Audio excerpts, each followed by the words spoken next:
తెంచుకుంటే తెగిపోతుందా దేవుడు వేసిన బంధం? తెంచుకుంటే తెగిపోతుందా దేవుడు వేసిన బంధం? తెలుసుకో నీ జీవిత గమ్యం, పెంచుకో మానుబంధం.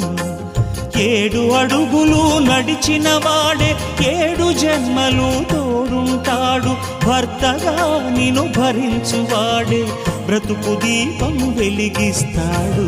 అతని హృదయం నాకి చెరామి, అగ్నిహోత్రమే అందుకు హామీ. అతని హృదయం నాకి చెరామి, అగ్నిహోత్రమే అందుకు హామీ. తెంచుకుంటే తెగిపోతుందా దేవుడు వేసిన బంధం?